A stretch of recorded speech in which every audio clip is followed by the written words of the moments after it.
Man, waking up in 2025 after falling asleep in 2010 feels like I got drunk at a Blockbuster and blacked out in a Tesla showroom.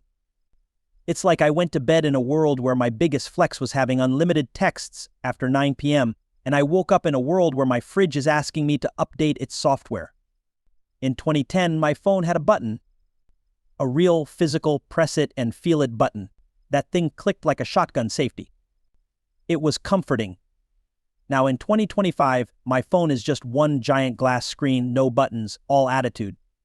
I tap it, it unlocks with my face. Which sounds cool until you realize sometimes it doesn't recognize me in the morning.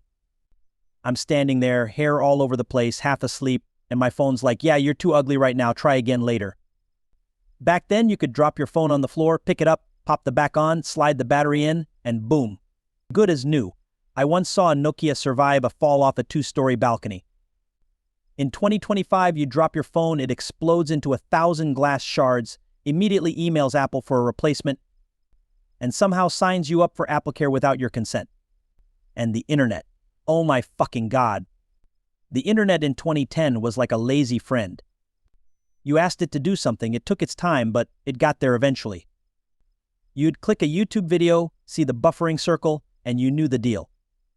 Go grab a sandwich, maybe do a load of laundry, come back, maybe you can watch the first minute. Now, if a video takes more than 2 seconds to load, people start acting like they've been personally attacked. I can't watch this guy unbox a toaster right now. My life is ruined. YouTube was the Wild West back then. No polished thumbnails, no clickbait arrows, just funny.mp4 and hope for the best. People uploaded videos sideways and nobody complained. Now, every thumbnail looks like someone just got caught cheating on their taxes. Wide eyes, mouth open, pointing at some blurry circle in the corner, and the titles. I buried myself alive for 72 hours, emotional. Bro, if it's emotional, maybe don't bury yourself. Social media was almost cute. Facebook pokes were how we flirted. The MySpace top 8 was where friendships went to die.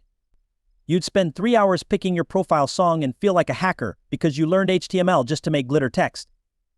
Now, you post something on Instagram and the algorithm decides, nah, only 6 people will see this, but here's an ad for a colon cleanse you didn't ask for. And then there's TikTok. Oh, TikTok. In 2010, Vine was king. 6 seconds of pure chaos. Somebody would scream, a cat would fall, boom, viral. TikTok is like Vine on meth. 1 minute you're watching a recipe, next minute a conspiracy theory about pigeons being government drones. Then suddenly you're crying at a soldier coming home to his dog. And somehow you close the app 4 hours later, no idea what happened.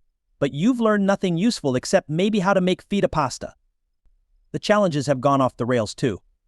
Back then we had the ice bucket challenge. You dumped ice water on your head, raised money for charity. Respectable. Now, people are doing the blackout challenge, which is literally just choking yourself for likes. We went from let's save lives to let's see how many brain cells we can kill on camera. Ordering food? Totally different game. In 2010, you called the pizza place, talked to a human, and 30 minutes later you had a hot pizza. Now, you use an app, scroll for 20 minutes, because somehow you're starving but can't decide between tacos or sushi, hit order, and then you wait. And wait, and wait. The food finally arrives cold, missing half your order, and there's a note from the driver saying, sorry, I ate your fries. And you still tip because the app guilts you into it. Would you like to tip your driver 20%, 25%, or 50%? How about 0% until I get my fucking fries back? And don't get me started on the fees. In 2010, the delivery fee was like $2. Now, you've got the delivery fee, the service fee, the driver happiness fee, the we breathed on your food fee, and some mysterious $1.75 small order fee even though you ordered enough to feed a small army. And these smart watches we've got now, man. My watch tells me to breathe. Imagine if in 2010 someone told you a watch would remind you to breathe. Like, thanks for the tip, doc, but I've been doing that my whole life. It congratulates me for standing up. Congratulations, you've been on your feet for 1 minute. Like, is this the bar now? Is this human achievement in 2025? We're celebrating standing? Cars too. In 2010, you drove your car. In 2025, your car drives itself, but only kinda. It still yells at you every few seconds to keep your hands on the wheel. It's like a paranoid driving instructor who's also your mom. And the GPS? Still useless sometimes. In 2010, it sent you down sketchy back roads. In 2025, it sends you straight into a lake and then asks you to rate your route. And for all this so-called progress, we're still making the same dumb mistakes. In 2010, people texted while walking into traffic. In 2025, they scroll TikTok while walking into electric cars. Different vehicles, same idiots. We've got AI that can make a song sound exactly like Drake, paint a picture of you as a Viking, and write your breakup text for you, but autocorrect still changes fuck to duck. AI can generate photorealistic art, but spell my name? Nah, still impossible. Passwords have gotten ridiculous. In 2010, my password was the same for everything. Probably 1, 2, 3, 4, 5, 6 or password. Now, every site needs 15 characters, a capital letter, a number, a symbol, a haiku, and a drop of your blood. And it has to be different from your last 10 passwords. Bro, I'm out of ideas. At this point, I'm just smashing the keyboard and praying I remember what I typed. Streaming's no better. In 2010, Netflix had everything. Now, everything's scattered across Disney, Hulu, Peacock, Paramount, HBO Max, Apple TV, and some random app that exists only to hold one show you want to watch. You end up paying more than cable ever cost, and by the time you find the right app, you've already read the spoilers online. Shopping too. 2010, you walked into a store, bought your thing, went home. 2025, everything's online. Sounds convenient until you realize you're now a hostage in your own house waiting for packages. Delivery between 7 a.m. and 10 p.m. means you're glued to your door all day like a paranoid raccoon, only for the package to get delayed to tomorrow. And dating, oh man, 2010 dating was human. You met someone in person, maybe through friends, maybe at a bar. In 2025, it's all swiping. Swipe left, swipe right, match with someone who looks nothing like their profile, get ghosted by a bot, and sometimes match with a scammer who wants you to invest in crypto together. We used to get catfished. Now we get AI fished, people who don't even exist. I matched with someone who was literally a stock photo. And traffic still sucks. Doesn't matter if your car's electric, self-driving, or powered by unicorn farts. Traffic still sucks. In 2010, we blamed construction. In 2025, we blame AI routing errors. Same shit, new excuse. So yeah, waking up in 2025 after sleeping through 2010 feels like we upgraded the graphics, added a bunch of DLC, but kept the same dumbass players. We're fancier now, sure, but we're not smarter. And honestly, if this is the future, I kind of miss my flip phone. And you know what really kills me about this whole 2010 to 2025 jump? Everyone acts like we've come so far as a society. Oh yeah? In 2010, we were eating instant noodles at 2 a.m. and binge-watching bad TV. In 2025, we're eating plant-based instant noodles at 2 a.m. and binge-watching bad TV in 4000. Congratulations, humanity, we've evolved into exactly the same people, but now with a better picture and slightly more guilt. I swear we've turned everything into a subscription. Back in 2010, you bought something once, and it was yours. Now, you're paying a monthly fee for shit that shouldn't even need updates. I bought a toothbrush the other day, and the thing's got Bluetooth. For what? Is it syncing my plaque to the cloud? And of course it comes with a premium app. Unlock advanced brushing patterns for just $5.99 a month. Bro, it's a toothbrush, not a Netflix series. And speaking of Netflix, remember when that was the future? Back in 2010, Netflix was all you needed. It had movies, shows, even the bad B movies you'd watch when you couldn't sleep. Now, every network has its own service. You can't even watch one series without having 5 subscriptions. Disney, Hulu, Peacock, Paramount, Apple TV, HBO Max, and then some weird one called Freevee that's not even free.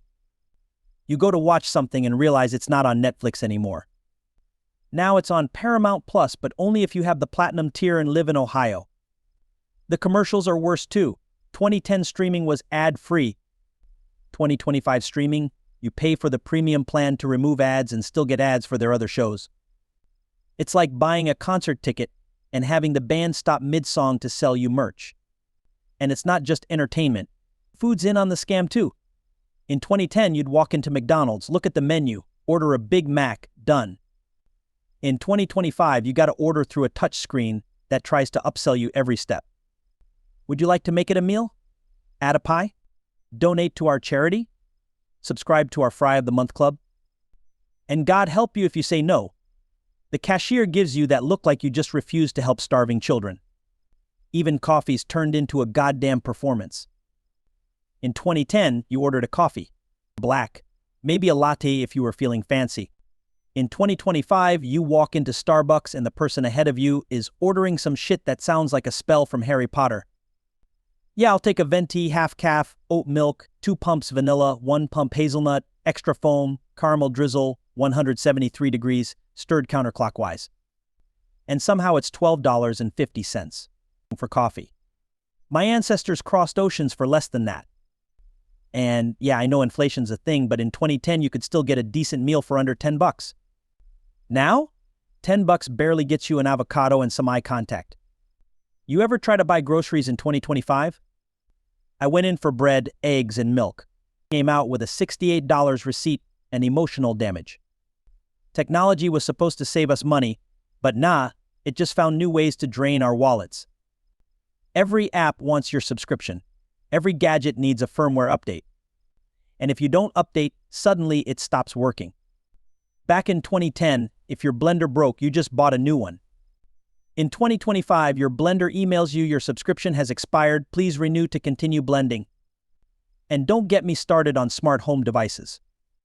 Everyone's got an Alexa, a Google Home, some voice-activated lights. Sounds cool until you realize half the time they're not listening, and the other half they're listening too much. You'll say something like, man, I could use a vacation, and suddenly your phone's showing you ads for resorts in Bali. In 2010, that would have been magic. In 2025, it's just creepy. Like, hey Siri, maybe mind your own fucking business. And these self-checkouts. I hate them. In 2010, you handed your money to a cashier and left. In 2025, the store's like, oh, you're the cashier now. You scan your own items, bag them, pay, and then an employee still checks your receipt like you might be stealing. Like, yeah, Brenda, I scanned my own stuff and still managed to shoplift a watermelon, you caught me. And fashion? Oh my God, fashion is a crime scene in 2025. In 2010, we thought shutter shades were cool. We wore neon skinny jeans, Ed Hardy t-shirts, snapbacks the size of satellite dishes. Now, half of that shit is back in style. You walk down the street and see kids dressed exactly like we did. Except now they call it vintage streetwear and charge triple the price. I saw a pair of ripped jeans in a store for $350. Bro, I could rip my own jeans for free. And the shoes. Remember when sneakers were just sneakers? In 2010, you bought Nikes because they looked cool. In 2025, sneakers are drops you have to camp online for, fight 500 bots, and then pay a reseller $800 just to put them on your feet. And don't even wear them outside. They're too valuable. What's the point of buying shoes you can't walk in? That's like buying a bed you can't sleep on. Even jobs feel different now. In 2010, your boss called you into the office to yell at you. In 2025, your boss sends you a passive-aggressive Slack message with a smiley face at the end, like that makes it better. And working from home? Everyone thinks it's a dream. Until you realize your entire life is just sitting in the same chair staring at different screens for 12 hours. Then your company's like, we're a family. Yeah? Well, this family doesn't pay overtime, Karen, in interviews. Jesus. In 2010, you put on a decent shirt, printed your resume, shook someone's hand. In 2025, you need a LinkedIn profile, a portfolio website, 3 recommendation letters, and a 12-minute video explaining why you're passionate about customer service. Like anyone's passionate about that. And half the time the interview's on Zoom, so you're wearing a suit on top and SpongeBob pajama pants on the bottom. Even school's wild now. In 2010, you went to class, took notes, maybe slept through history. In 2025, kids are learning on tablets with AI tutors. Sounds amazing until you realize half of them are just using ChatGPT to do all their homework. Back in my day, you had to actually copy from Wikipedia like a real scholar. And then there's money. In 2010, you had cash in your wallet, physical bills. In 2025, everything's contactless. Cards, phones, watches, tap and go, which sounds convenient until you check your bank account and realize you've been tapping and going your way into bankruptcy. And now we've got crypto, NFTs, and whatever the hell Web3 is supposed to be. I don't want a monkey picture. I want my rent paid. We've even managed to fuck up tipping. In 2010, you tipped waiters, delivery drivers, hairdressers, people who actually served you. In 2025, every screen you touch asks for a tip. Buying a coffee? Tip. Ordering at a kiosk? Tip. Buying a fucking bottle of water at a gas station? Tip. I'm half expecting my microwave to ask for a tip after heating my leftovers. So yeah, 2025's got shinier gadgets, faster Wi-Fi, prettier screens. But every time I think about how much better life's supposed to be, I realize we're just drowning in fees, subscriptions, and overpriced shit we didn't even ask for. We're living in the future, but somehow it still feels like the same old bullshit, just more expensive. And you know what really blows my mind about jumping from 2010 to 2025? We've got all this tech, all this innovation, and yet somehow we've managed to make simple shit way more complicated than it needs to be. Take travel. In 2010, you booked a flight, printed your ticket, and you were good. Yeah, security sucked, but you showed your boarding pass, walked to the gate, and got on the damn plane. Now? Olay. You've got to check in on an app, scan a QR code, show your passport, scan your face, answer a security questionnaire about whether you're a terrorist, and then stand in a line that's longer than a CVS receipt. And just when you think you're ready to go, the gate changes and you've got to sprint across the airport like you're in the fucking Amazing Race. And flying itself. Somehow worse. In 2010, you got a free bag of peanuts, maybe a soda. Now, you get a seat that reclines 2 centimeters and a flight attendant who looks like they want to stab you with the coffee stirrer for asking for extra ice. You want to choose your seat? That's $45. Want to check a bag? $60. Want oxygen? Probably coming soon as a premium add-on. Ladies and gentlemen, if you'd like to breathe for the remainder of this flight, please enter your credit card now. Hotels have joined the scam too. In 2010, you booked a room and it came with a bed, a TV, and maybe a little shitty coffee maker. In 2025, you book a room online and it looks like a fucking palace in the photos. You get there and it's the size of a closet with a view of a brick wall. And of course, there's a resort fee. $45 a night for amenities you didn't use. This covers the gym, the pool, and free Wi-Fi. Yeah, except the pool's closed, the gym is 2 broken treadmills, and the Wi-Fi's slower than dial-up in 1998. And let's talk about concerts. In 2010, you bought a ticket, showed up, and watched the show. In 2025, buying a concert ticket is like hacking into the Pentagon. You sit in a virtual queue for hours, praying you're not 12,000th in line. By the time you get through, the $80 ticket you wanted is sold out, and all that's left is VIP Platinum Super Ultra seating for $950. And people pay it just to stand there filming the entire show on their phones instead of actually watching it. Back in 2010, you lived in the moment. Now you live in your Instagram story. Even grocery shopping's a pain in the ass now. In 2010, you grabbed a cart, walked around, and threw shit in it. Maybe you used a coupon if you were feeling thrifty. Now, everything's organic, gluten-free, plant-based, and $10 more than it should be. And there's a self-checkout section where you become your own cashier, but God forbid you forget to scan something. Suddenly you're on the store's most wanted list. Sir, did you pay for that banana? Yeah, Brenda, it's a banana. Lock me up. And here's the wild part. For all this convenience, we're somehow more stressed than ever. In 2010, you could actually disappear for a day. No one could reach you if your phone was off. In 2025, if you don't reply to a text in 10 minutes, people think you've been kidnapped. Bro, I sent you a meme and you didn't respond. Yeah, because I was taking a shit, Kevin. Calm down. Even money feels fake now. In 2010, you handed someone cash and it was done. Now everything's digital. Tap your card, tap your phone, tap your watch. We're just out here tapping ourselves into debt. And then there's crypto. Remember when Bitcoin was like $5 and people thought it was a scam? Now it's $60,000 and still feels like a scam. And NFTs. Jesus Christ.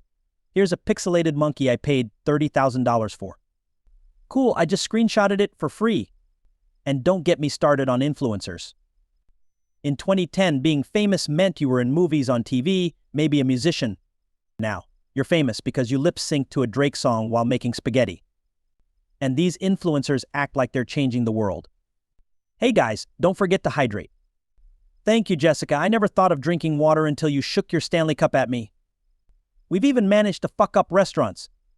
In 2010, you went to a place, ordered, ate, paid. Simple. Now, you scan a QR code for the menu, order on your phone, pay on your phone, and the waiter just brings the food.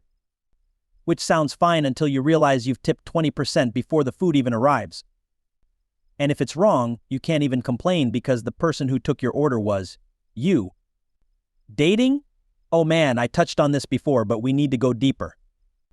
In 2010, dating apps were new, and people actually tried.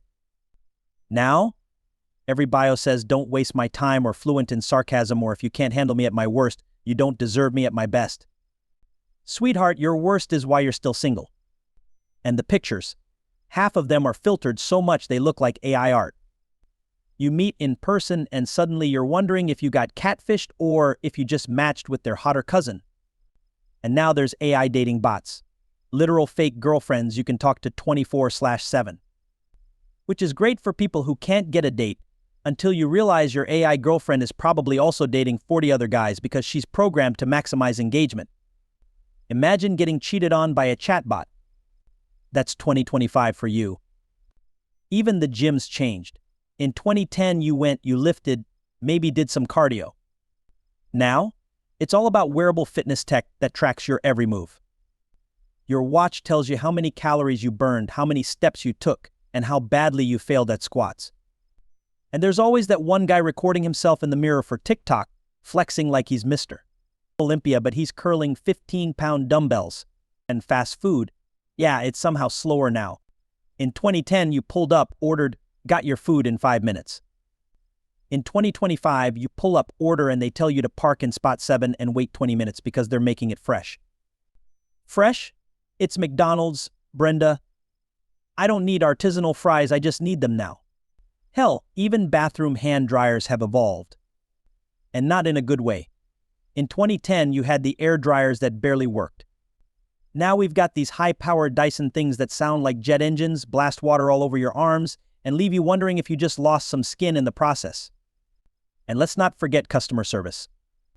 In 2010, you called, waited on hold, maybe got a human. In 2025, you get a chatbot that pretends to care. I understand you're frustrated. No, you don't, Kevin Bot. You're a script. And if you do get a human, they transfer you to someone else faster than you can say manager. We basically built a future where everything's faster, shinier, and somehow more annoying. We've got smart homes, smart cars, smart watches, but not a single smart solution for the dumbest problems. Traffic still sucks. Rent's still insane. Customer service still blows. And no matter how advanced the tech gets, autocorrect still changes fuck to duck. So yeah, from 2010 to 2025, we upgraded the tools, but the players? Still the same dumb motherfuckers. Maybe dumber. And if that's not the perfect summary of progress, I don't know what is. And here's the thing. I'm not saying 2010 was perfect. We still had our bullshit back then. We had dial-up hangovers, MySpace drama, and those goddamn Facebook game invites. Remember those? Every day you'd log in and see you've been invited to play Farmville. No, Karen, I'm not planting your imaginary corn. But at least back then, the annoying stuff was charming. You could laugh it off. Now, the annoying shit comes with terms and conditions, a monthly fee, and an algorithm that follows you into your dreams. I swear I had a dream last week and woke up to an ad for exactly what I dreamed about. Either the tech companies are psychic, or I've been talking in my sleep and Alexa's a snitch. Even eating out has changed in the weirdest ways. In 2010, if you went to a restaurant, the food was the main event. Now it's all about how Instagrammable the plate is. They bring you this tiny little portion in the middle of a massive plate with flowers and foam on it. You're sitting there starving while your friend takes 15 photos from every angle. Don't eat it yet, I need a boomerang. Back in 2010, if you didn't start eating right away, someone thought you were sick. Now, if you don't take a picture first, people look at you like you're a psychopath. In coffee shops, Jesus Christ, they've turned into therapy centers. You can't just get a coffee, you have to explain your whole fucking life story to the barista. What size, what milk? Any allergies? What's your star sign? Do you believe in manifestation? In 2010, it was just coffee, cream, sugar. Done. Now it's a $9 beverage that tastes exactly the same as it did 15 years ago, but comes with oat milk and an identity crisis. We've even managed to overcomplicate shopping for clothes. In 2010, you went to the store, tried shit on, and bought it. Now half the clothes are labeled gender neutral, which is fine, but somehow the sizes don't make sense anymore. You'll see a shirt labeled one size fits all and it fits exactly nobody. And everything's made out of this sustainable fabric that feels like sandpaper. Plus, half the brands want you to know how ethical they are. Meanwhile, they're charging $150 for a plain white t-shirt. Yeah, you're ethical because you're robbing me without using plastic bags. And these electric scooters? Holy shit! In 2010, you saw a grown man on a scooter, you laughed. Now, they're everywhere. They're in the street, on the sidewalk, abandoned in the middle of crosswalks like crime scenes.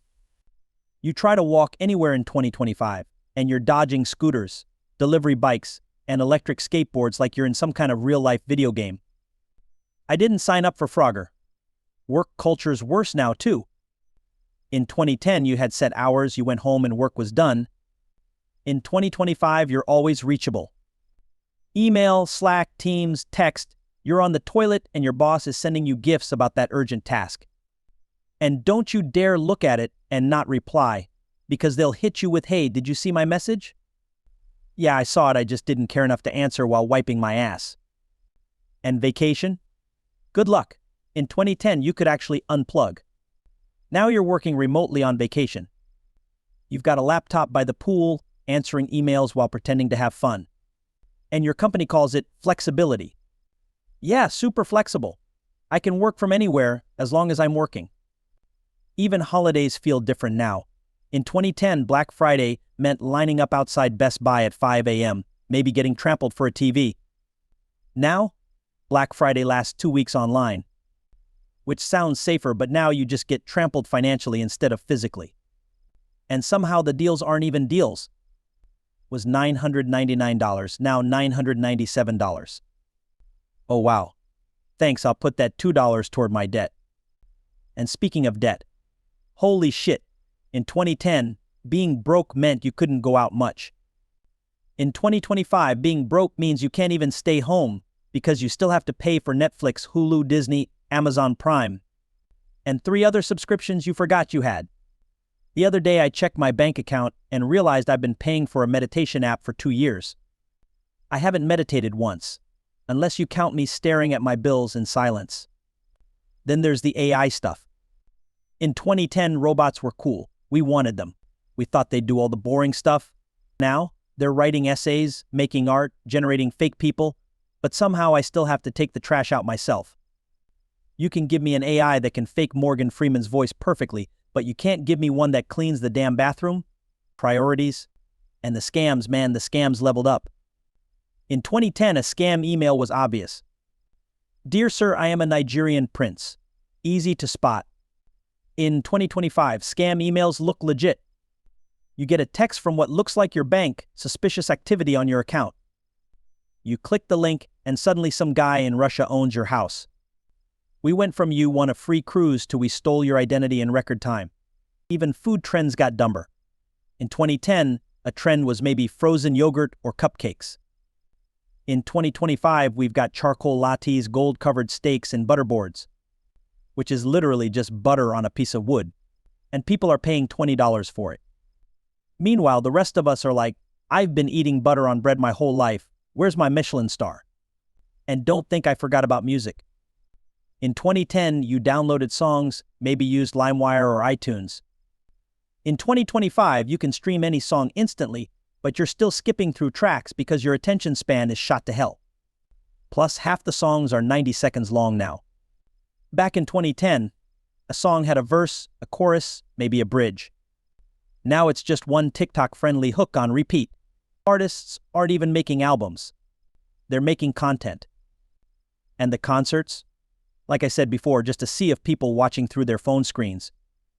In 2010, you went to a show to hear music. In 2025, you go to film yourself proving you were there. And the final thing. People in 2025 act like we're so damn evolved. We talk about self-care, mindfulness, manifesting, all while scrolling Instagram at 3 a.m., comparing ourselves to strangers, eating cold pizza in bed. We have therapy apps, meditation apps, gratitude journals, but we're still stressed, broke, tired, and looking for meaning in cat videos. So yeah, 2010 to 2025. The graphics are better, the gadgets are smarter, the scams are slicker, but the players? Still the same dumb motherfuckers running around, except now we've got Wi-Fi in the toilet. And maybe that's progress. Or maybe, just maybe, we should have stopped at the iPhone 4.